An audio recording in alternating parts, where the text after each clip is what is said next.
Street cred sports. Street cred sports.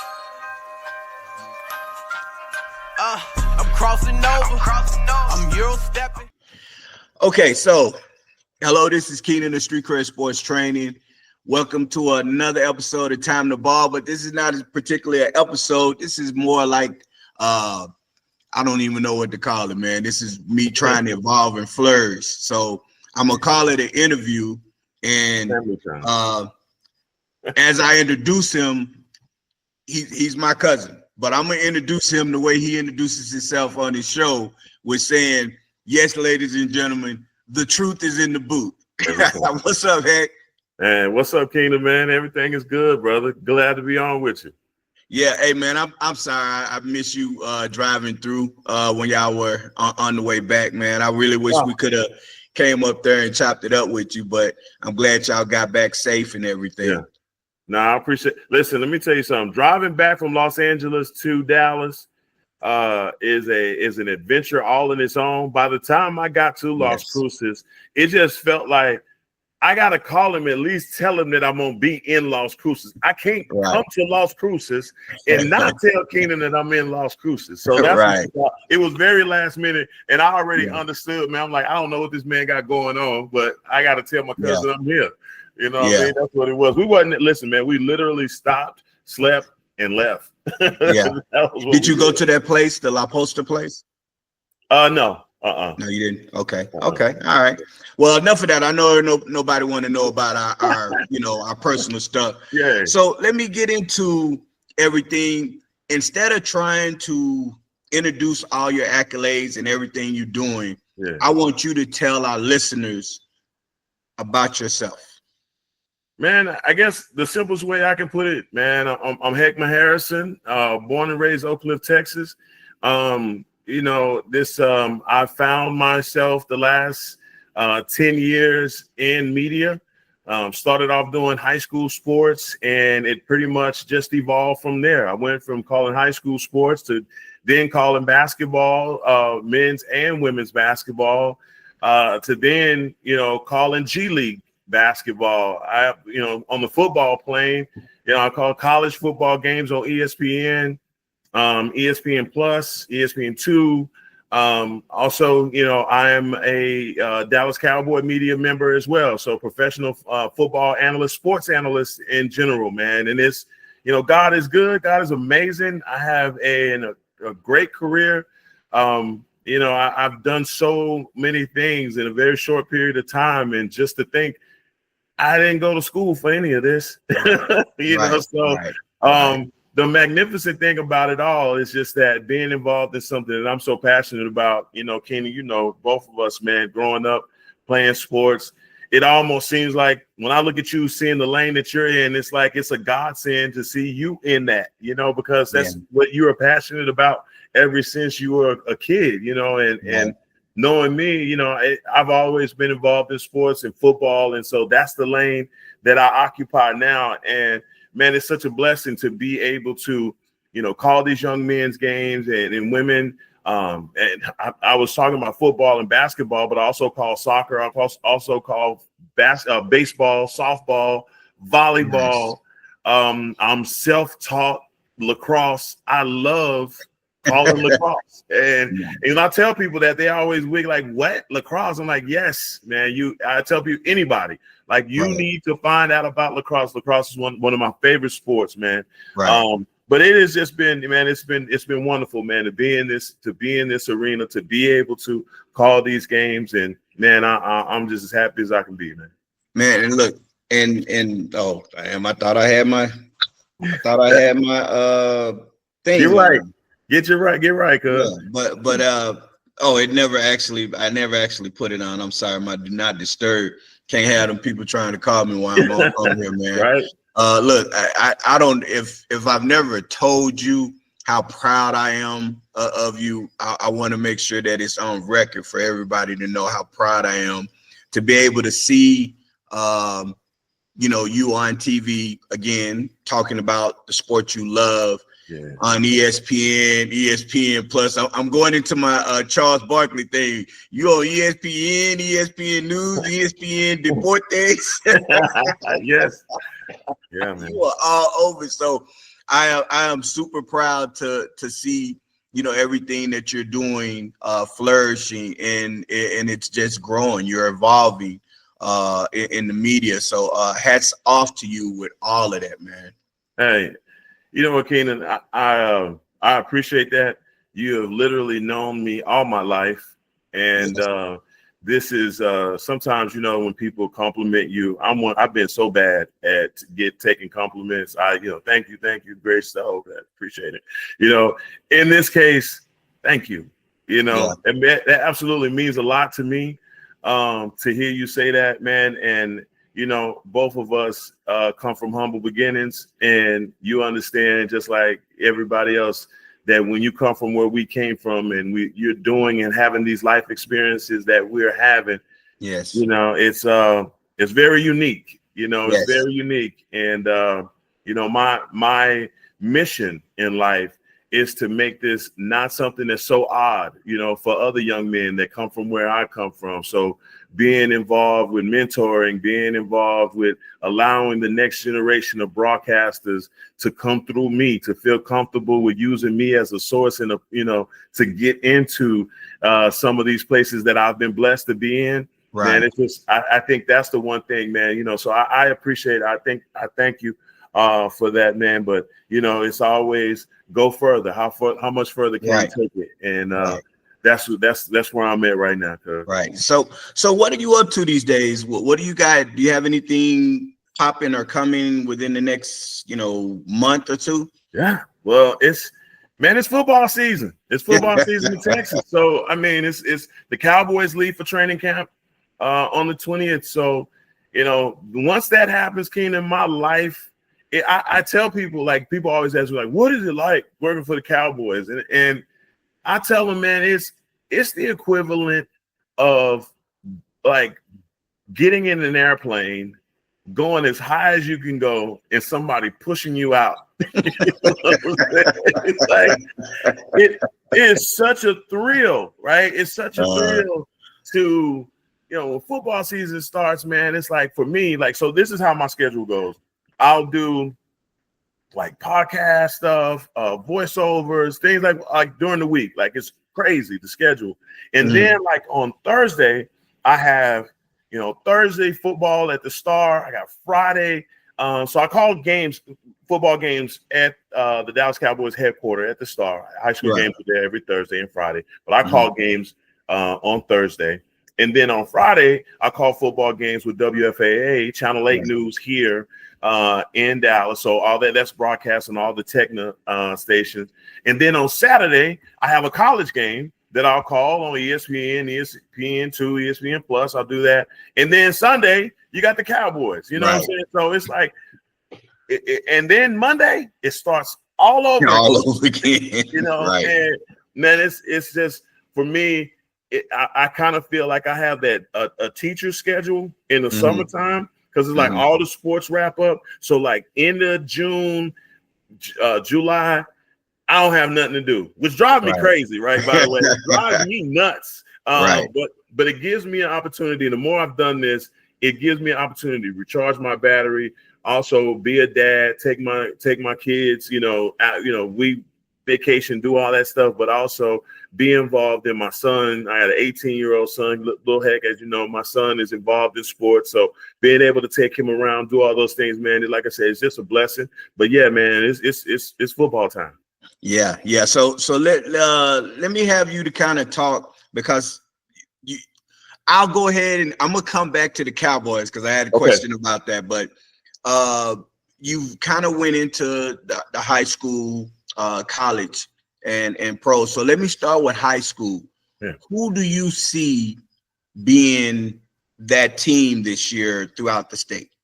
Well, here's the deal. Because I'm in North Texas, I get an opportunity to call all the best teams that are in North Texas. So your Duncanville, DeSoto's, your North Crowleys, your South Lake Carrolls, all of those teams, the Salinas, the Annas, Melissa, all those teams, like I get a firsthand Prosper, I get a bird's eye view of those teams, right? Right.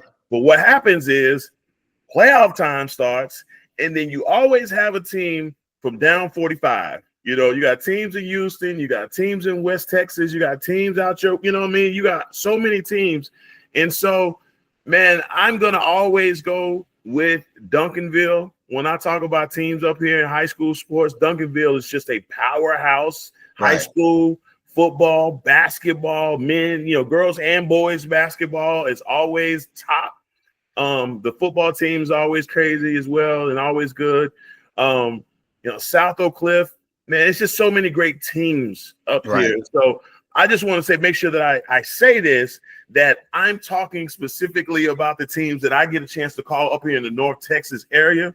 But please believe, there are the Odessas, there are the Houston, there are the East Texas team, Beast Texas teams that always emerge and are always very good.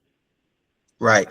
So do you do any, because I know up here, and I know sometimes I'll see them, do you do any type of preseason breakdown or top list of the top teams? Do you do anything like that? And if you don't, that might be something you might need to look at starting, man. Man, the thing about it is that for the longest time, those are things that I have been, when you look at media and you see what the game needs, right? You're able to say, like, man, I want to be a subject matter expert. I want people to come to me and say, Hekma, I know that this is what you do.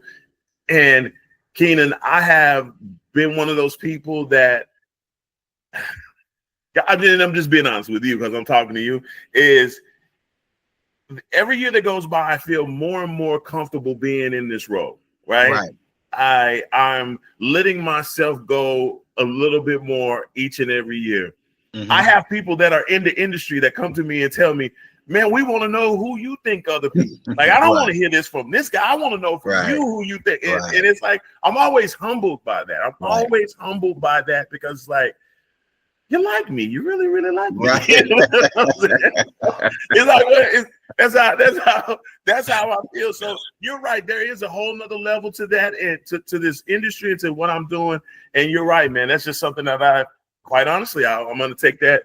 I'm going to take that advice from you, man, and start doing stuff like that. Because at the end of the day, when it comes to the end of the year, I already know who's good, who's bad, and all those things. So might as well get a head start. Right. And the thing is I rather, and it's not just because, you family, I rather hear what you have to say because you are the one who sees the games as opposed to somebody who sits in the back, gets some analytical data and then pushes it out and says, these are the best teams. I want to know who's on boots on the ground. That's why I'm gonna respect whenever it comes to that. Yeah.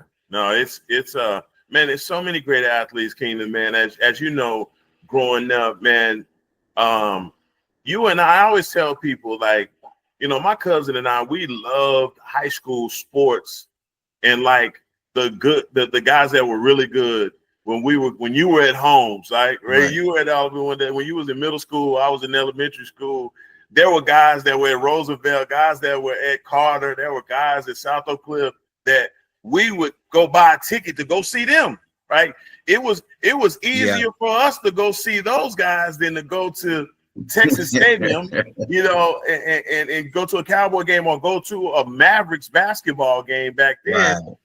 Our heroes were playing at Sprague Stadium right up the street. We could just go buy a ticket and go see some of those guys. And man, those are the things that are exciting for me. That when I see these young up and coming names and these guys that are doing things in high school that is going to propel them to play college sports, and it just reminds me that how entrenched I've always been in high school sports, even from a very young age. And so these names, I can tell you, like last year, there was this kid, his name's Quentin Gibson, here in North Texas. Didn't have any stars, didn't have any offers.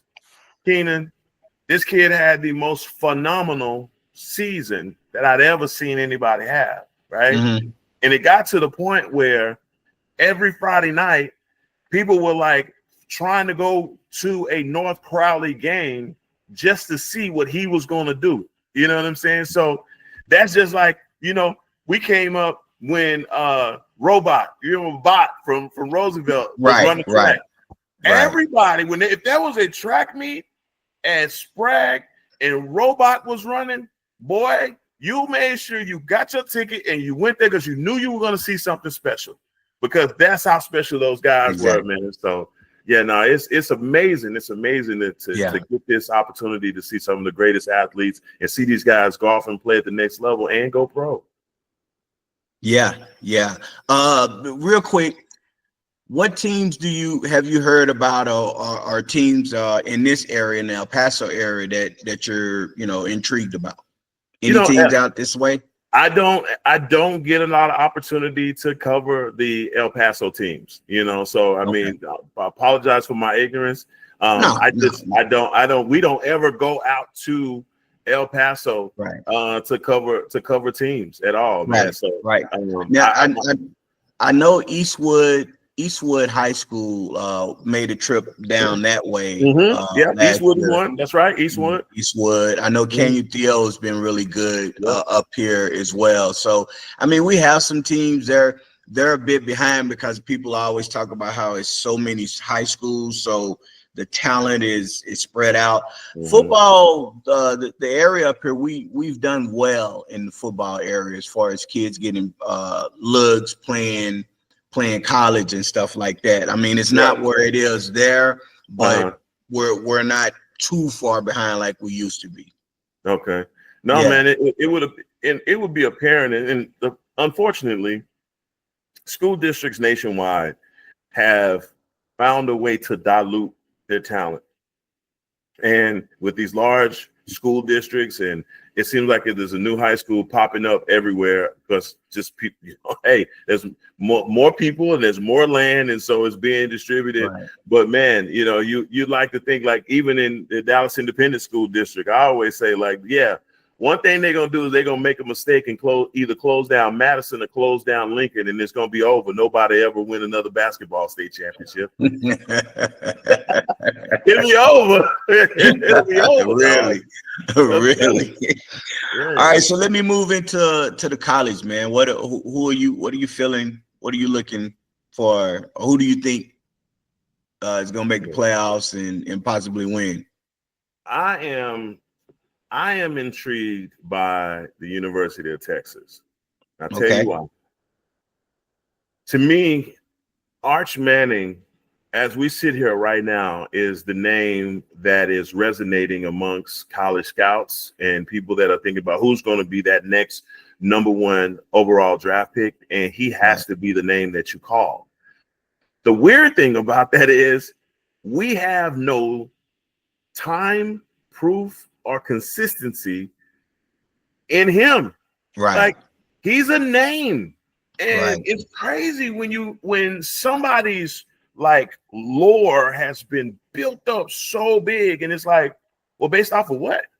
And he falls into that category, and he falls into that category of a guy that literally can write his own check. Like, Archie Manning has a blank check right now, and he can put however many commas and zeros on there that he wants, because the world is literally his oyster.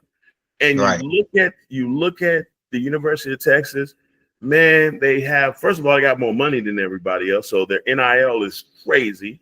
But they have more talent than everybody else. They're 5 stars at every position. It kind of reminds me of what Urban Meyer had in Florida back in the day, man, when he had some of the best, the Pouncey twins, Tim Tebow, guys like that, Percy Harvin. I mean, he had some dogs on his team, and you just can't remember like them being loaded literally at every position. Texas looks just like that right now. Steve Sarkisian, he's got to be kicking himself from getting kicked out of the playoffs last year. Ohio State's going to be another one of those teams, man. Jeremiah Smith, their wide receiver. This kid is 6'2", 6'3", and he can run like the wind. This kid's 215 pounds. He's one of those players, Keenan, that I say doesn't need another year of college, because he's already a grown man, and gonna let this boy. But hey, I will pump my brakes. NFL has been around for a long time, and I understand. But Texas coming off a loss in the Cotton Bowl last year to Ohio State, they've got to really have a chip on their shoulder coming into this season, especially with the power that they have. And I just want to say, man, they have a kid that my son played with last year, 5-star athlete. His name is Khalil Lockett. He was probably nationwide one of the best wide receivers in the nation over the last couple of years. He signed his letter of intent to go to the University of Texas. Khalil Lockett is a name that I would remember because this kid he's all world. He is all world. And so I'm looking forward to seeing him. Colin Simmons is another name, defensive end. Kid played at Duncanville. He's a beast monster. And so I look, University of Texas to me is one of those teams that I think is primed to have a really good season and should win a national championship. Okay. So before we go into the pros, let's shift into Lil Heck. I think this is a perfect question because this is something that I talk to parents that I train, different scouts and stuff, the portal, NIL and those things. So I think it's a perfect opportunity for me to ask you as a parent, someone who's played, someone who's in media and who's seeing all of this, how are you navigating Heck Lil Hekma as far as his journey and where is he at right now as far as teams? So you know what, it's been a journey. As a parent, as somebody that's going through the recruiting process, my son is going to be a senior at Saxe High School. He's a wide receiver, and he wants to play college ball. And as his dad is somebody that played college ball, I am adamant about preparing him for that next step. There's been some setbacks. He had a hip avulsion fracture his sophomore year in high school, slowed him down, but he bounced back from that. Keenan, being involved in high school sports to the capacity that I am, I have yet to find out how these kids get the star rating that they have. I have not met. I am still looking for the person that hands out the stars. I have not met that person yet. But somehow, these kids have, 38 offers and 5 stars and all of that. My son right now, he doesn't have any stars. He has a few schools that are looking at him. Tulsa is one. Idaho is another school. So, that's some of your low-level D1 schools right now at this point. He has an ability. Look, and I'm not just saying this because he's my son. He's big, he's fast, he's strong, and I have put him in a position. He's put himself in a position to have a strong senior season. And so I believe that if he comes out and he competes and he's, a great teammate, he'll get an opportunity to play at the next level. And, Keenan, it is being a broadcaster, being an analyst, and doing the things that I can see through the fluff. When my son says, Dad, I want to go to the SMU camp, or I want to go to this camp, I want to do this camp, I'm like, okay, baby, I'll take you to the camp, no problem. I'll pay the $100. We'll go down there. And so we go to the camp, and there are 500 kids in a line trying to go to this camp. This school that they're going to, this mega camp or whatever camp they're going to, is only going to hand out about 20 scholarships, 30 scholarships, whatever, right? We got 500 kids vying for it. So I'm like, look, this is a money grab.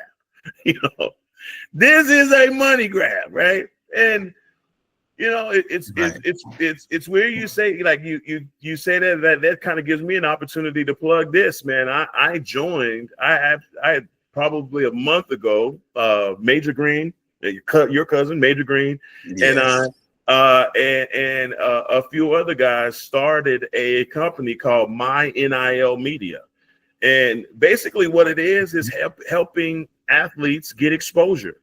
So what we're doing is going to the school districts, and we are plugging this company to say, look, let's take this out of the hands of the athletes and make the parents feel more comfortable with our ability to be able to plug them in, get them visibility, get them real options. And I'm not talking about the kids that are already 5 stars. Right. Hey, he's in 8th grade and he has 20 offers. You know what I mean? Right. I'm talking about the guys that are working their way to get there. And what we want to do is get a platform that allows for athletes to just concentrate on what they do. And that's just play their sport, right?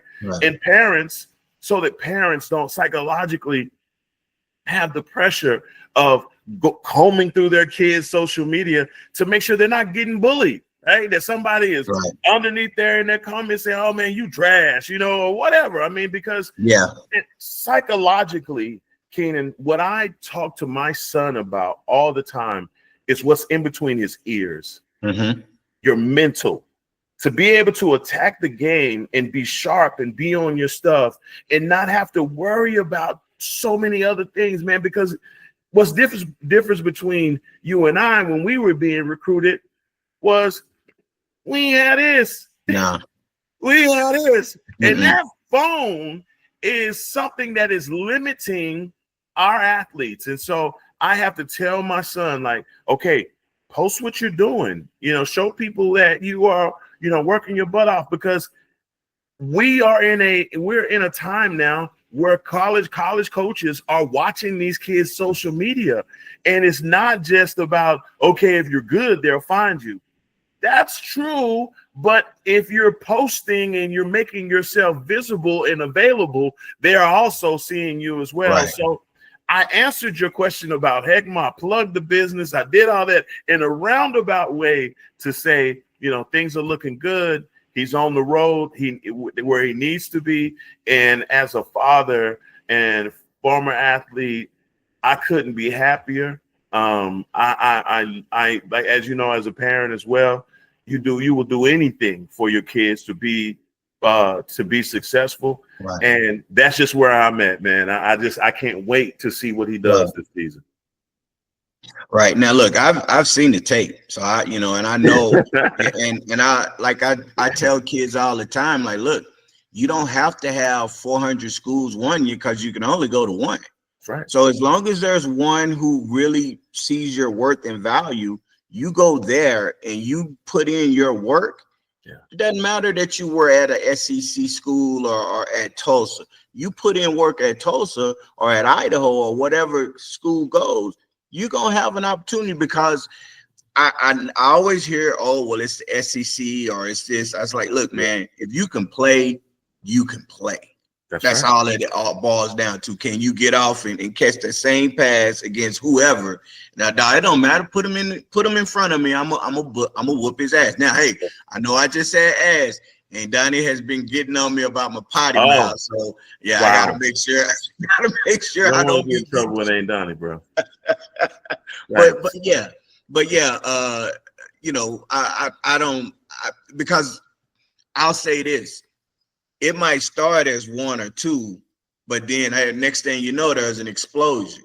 Now he has 10, 15, maybe 20, 25 that are looking at him, because that's kind of how when I've talked to college coaches and been around the scouts, man, it's crazy how it'll be one kid that nobody wants or looks at. One college gives that kid an offer, and then within a week, these schools ain't really even know he existed, and now they trying to offer him. So I have no doubts that he'll be sitting at a table at the end, you know, signing his letter of intent.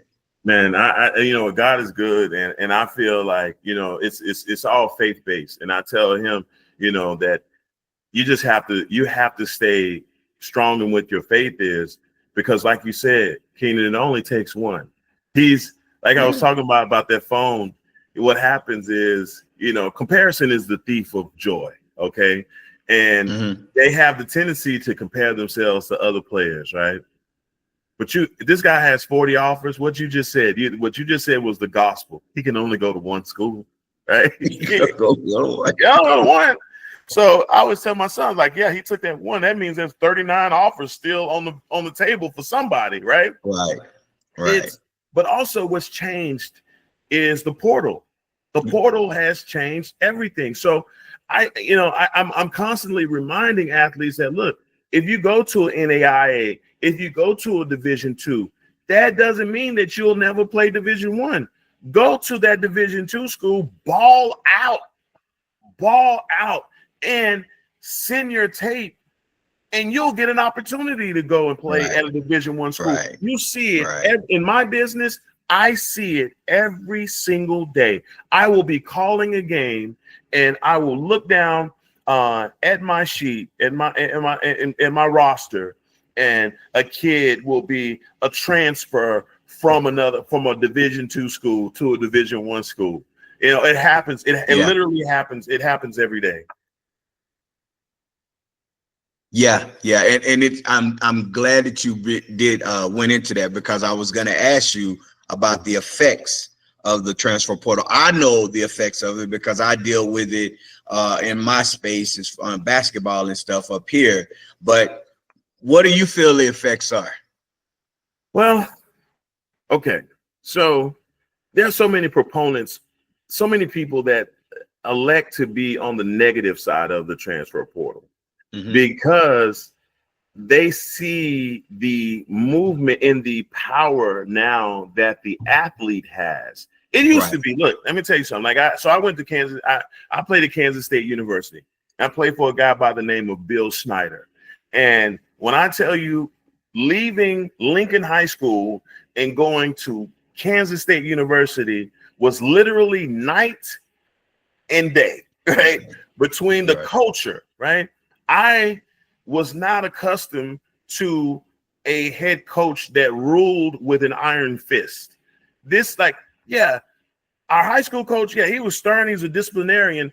But when I got to college, I didn't understand that this guy, Bill Snyder, knows everybody. He knows the police, he knows the club owners, he knows the guy, the corner store, liquor store guy. He knows if you're 18 and you go in there and try and buy some beer, he knows. Right. He knows. And that is for me, that was the scariest thing of coming up under a guy like that and understanding that he literally controlled your life. And, he was getting rid of guys. I'm talking about scholarship guys. If he didn't like something you did, something out of here. Now, back then, if you transferred to another school, you had to sit out a year, right? And think about this. Guys would have to lose a year of eligibility if the situation that they signed up for was not working out for them. There are so many players that we've never heard of because they couldn't transfer to a better situation without losing that year of eligibility. So the transfer portal happens, and just like coaches, a coach can recruit you, bring you in, you can look forward to playing for him, and then next thing you know, he's doing a press conference. He gone, right? To go make more money. And it left the athlete powerless. Right. But now with the transfer portal, what it does is it allows these guys to be in a situation that, look, sometimes you go to the wrong school. Sometimes if you, instead of going to Kansas State, you should have went to La Tech, know? Instead of going to La Tech, you should have went to the University of North Texas. Right. So there's nothing wrong with being able to change your mind. And something happened in the NCAA where they felt like they had to just keep their foot on the necks of college athletes to not allow them to have any mobility and not give them any money. And it's like, oh my God, Keenan, do you know if in 1993, Bill Snyder was sitting in my living room talking about we want Hekma and his NIL deal is $300,000. Right. Bro. Hey, man, you talk about it, we moving on up. Yeah. Hey, man, that would have bought a whole bunch of jungle juice in my neighborhood, right? Yeah. But I think the transfer portal is wonderful. I think, and I also think there's another side to this, and I got to say this too. I think that sometimes kids can get young men and women can get bad information. Now, I'm not talking about, oh, you go to a school and you're in your feelings, the coaches don't like me. No, you got to work harder. Right. No, you got to show up to meetings on time. No, you got to compete. No, you got to be better. Because like Yogi Berra says, everywhere you go, there you are. So your bad habits follow you no matter where you go. So I'm not talking about that. If you're in a good situation and you decide to go transfer, then it's because you're a baby and they're not going to baby you, and it's time to grow up, right? So I see kids, children getting bad information, young men, I can't stop saying that, young men, young women getting bad information all the time. They end up leaving a really good situation for something that they were promised that really doesn't end up panning out anyway. And so, look, I think it's twofold, but I absolutely believe in the ability to empower athletes at the college level, to give them the benefit of, or at least the option to transfer to another school that's more suitable for them. Right. Yeah, because what I've said, to scouts, coaches, and stuff is to your point, the transfer portal has become the great equalizer, because you go to a situation where you thought it was one thing, and then you can't leave, you're forced to stay, and I said colleges can no longer be untruthful when they're recruiting. I know of some, and I'll never say, but talking to some scouts, I know of some high-powered Division I schools that would simply recruit and sign kids that they knew wasn't going to have an opportunity to play for them, but they were doing it because a rival school was looking to recruit them. So they were trying to keep them from playing. So that distruth was really hurting kids. Now you have the option of knowing that, hey, if I go here and I want to compete, but I don't even get a chance to compete. Right. So now I can leave. It's funny because when I was in Vegas, 2 years ago, and I was over there scouting, and I'm sitting up there, me and Rod Strickland that played in the NBA, we get into an argument. But we in an argument because he was listening to what I was saying, because the question was, do you think kids should be allowed to transfer? My personal thought at the time was, one time. They get one, they go to that school, they find out that you get bad information. You get to go somewhere else, right? But now you got to be more precise with choosing. So now if you go to the next place and then that don't work out, we just can't be jumping from place to place. And he was like, well, what about the coaches? Coaches can leave. I said, no, that's the same thing. They shouldn't be allowed to leave, especially if they're under contract. But the fact that they're getting to leave as much as they can, then if we're gonna do it for the coaches, then the kids, or young men and women, should have the same opportunity to go whenever they want. I agree. Well, he was arguing and stuff, and I'm like, you're not hearing what I'm saying. Like the old man used to say, I'm telling you what was he used to say? I'm telling you something, but you're not listening to something. I'm listening. But yeah, that transfer portal, I really think has really helped. The only thing I have seen as it's transitioned in the past few years that it has started to do is hurt a lot of potential athletes that are in the high school level, because now a lot of coaches some of them don't even really look as far with high school. They're going to go into the portal, pull out a kid and come. So what I've told a lot of kids is, look, JUCO has always been great. Get in where you fit in. If you can get a junior college, you get a junior college. They're going to pluck you out of junior college before they come and look at a kid in high school. Not for everybody, because you still have, your top 100s, your top 50, 150, 5 stars and stuff. But kids that have really good potential that aren't being seen as much, you want to get into the room and then move around as you get that opportunity. Well, it's free agency, it's free agency, and in a capitalist society that we live in, you should encourage it. I'm not one of those people that want to limit this in any way. I believe that, at some point, college football, sports in general, because of the name, image, and likeliness, is going to completely be looked at as semi-pro, and that's going to change the dynamic of the way that people view amateur sports in general. It's completely the separation. This team is sponsored by SMU. This team is sponsored by Texas, but this is just because at the same, it's unregulated and it's an arms race, and it's the wild west. When the point that you make about college coaches. When I was in college, Kansas State, OU, Okie State, Missouri, UTEP, college teams like this, they came to my football game, right? They would come to the game. Now, colleges don't come to the games.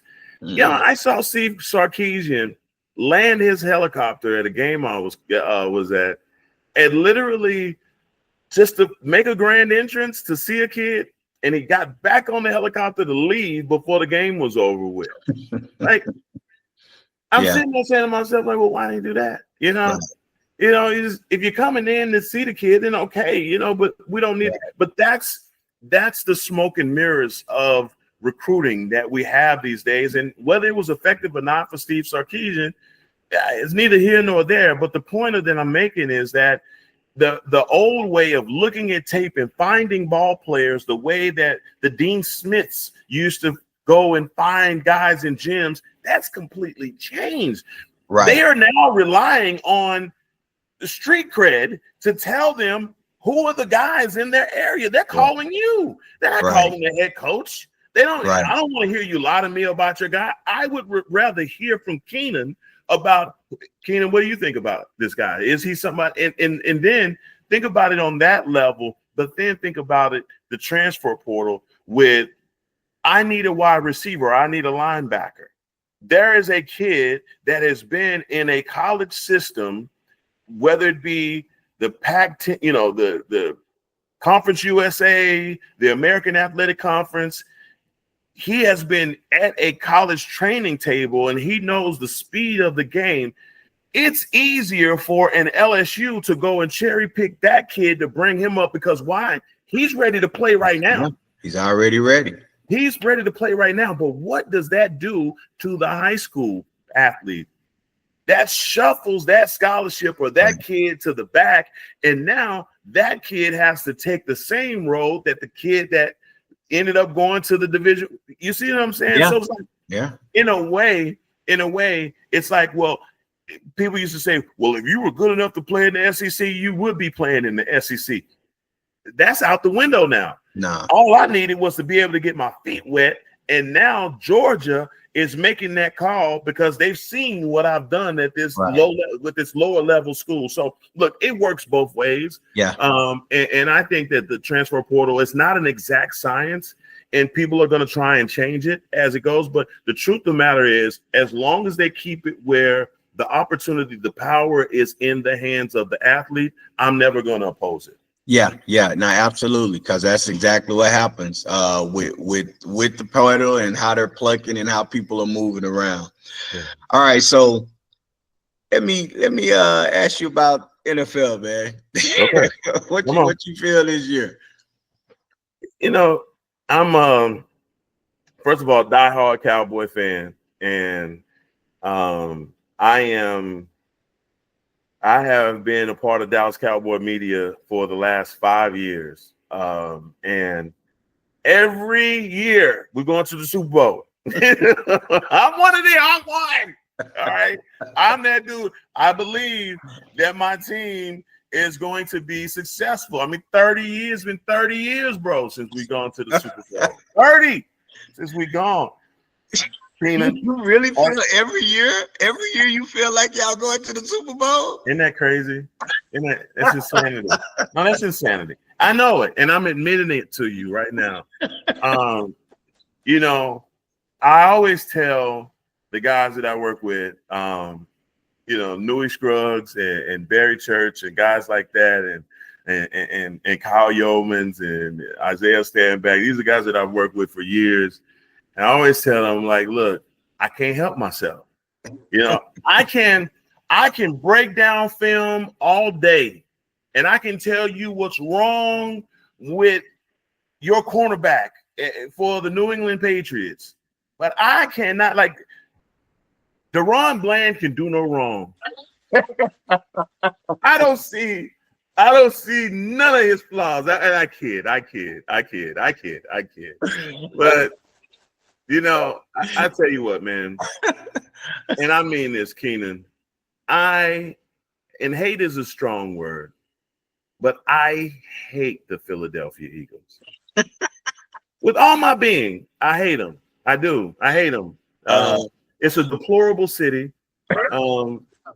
You know, the Liberty Bell has got a bigger crack in it because it's in Philadelphia. It just, you know, it's a horrible place. You know, I don't eat Philly steaks, any of that. You know? I've never met a person from Philadelphia that I liked, you know. So what I'm about to say hurts my soul. So I prefaced my statement by giving you who I think is going to win the Super Bowl this year, and that is the Philadelphia Eagles.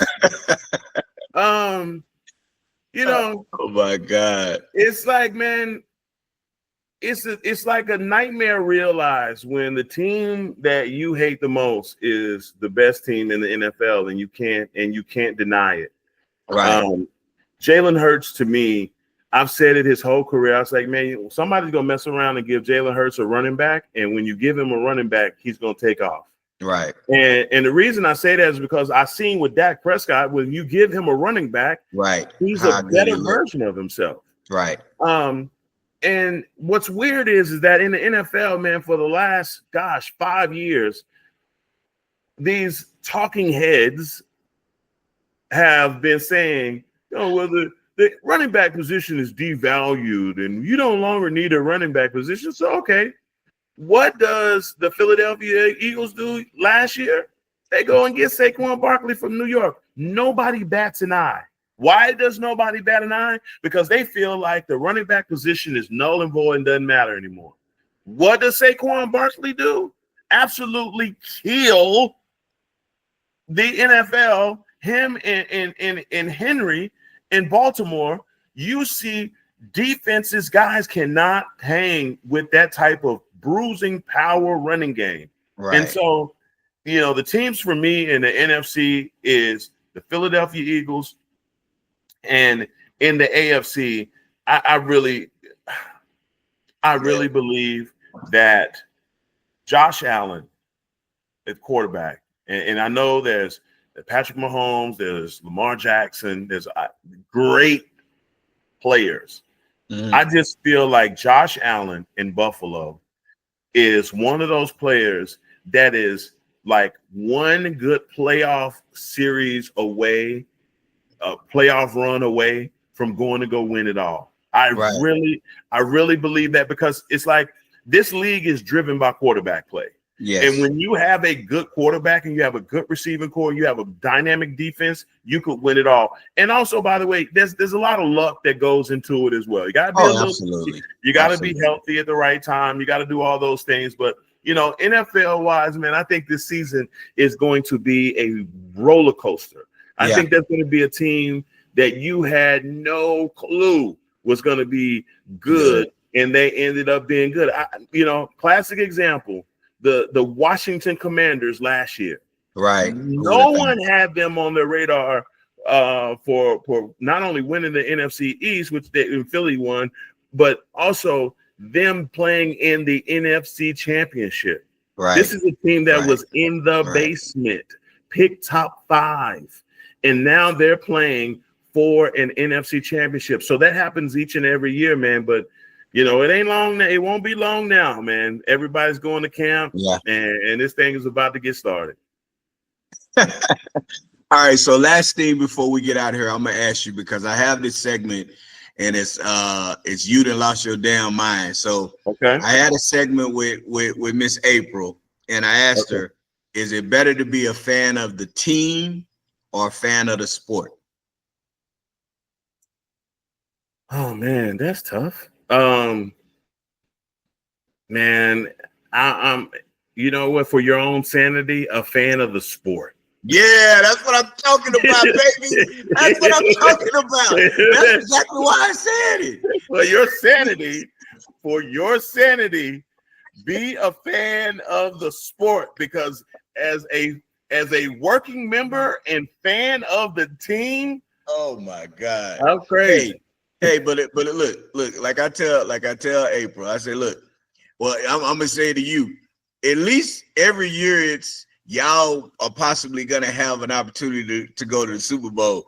Yeah. They're not having that conversation in New Orleans every year, right? So I always tell her, like, look, baby, you need to come on home, because man, she be cussing and going out when she be watching it. I'm a filmer. I'm gonna post that shit so people can see how she be acting.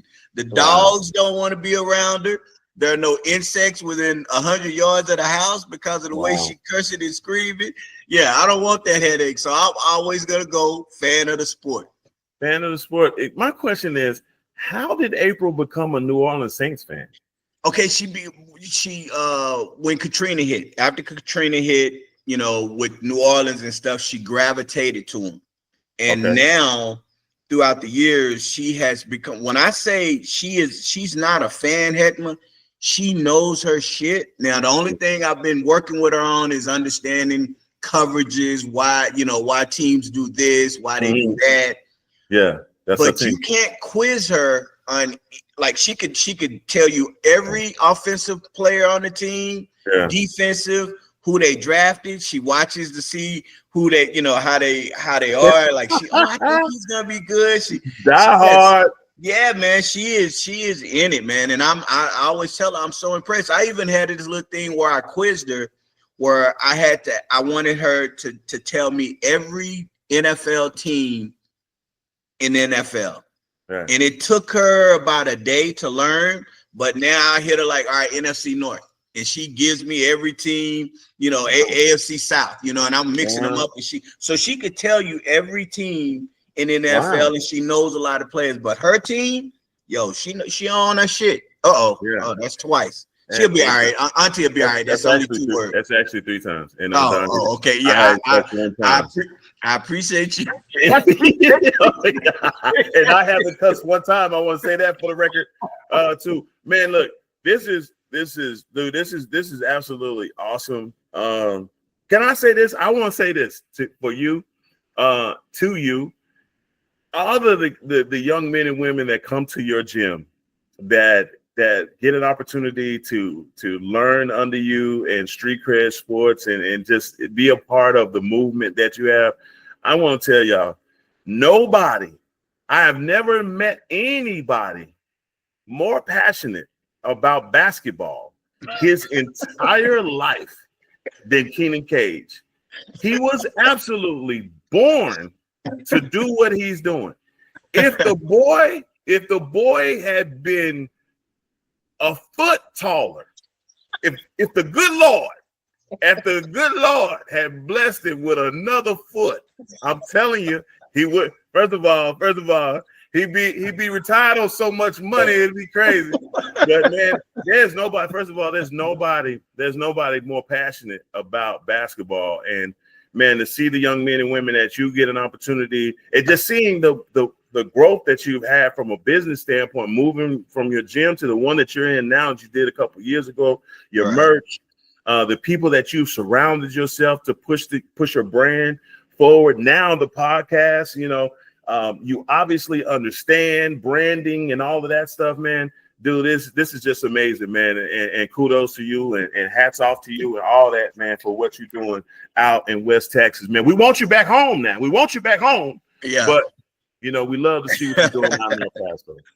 Hey, well, look, we're going to have you on again because this was so impressive. I'm so awestruck listening to you and everything. I'm going to make sure I make this a more regular thing for you to come on throughout the season. So, look, our time is short, so let me go ahead and I'm going to drop everything from the NIL media that you said. All of your information is going to be on the podcast. So when I put it out, people can find and know how to reach you and watch when you're talking to see all of the knowledge you give. So look, everybody, we're gonna end it the way we always do.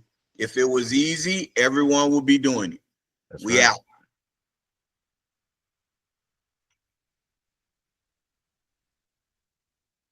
Street cred sports, say it with your chest. Yeah, yeah. Go get it from the net. Street cred sports, okay, that's a bet.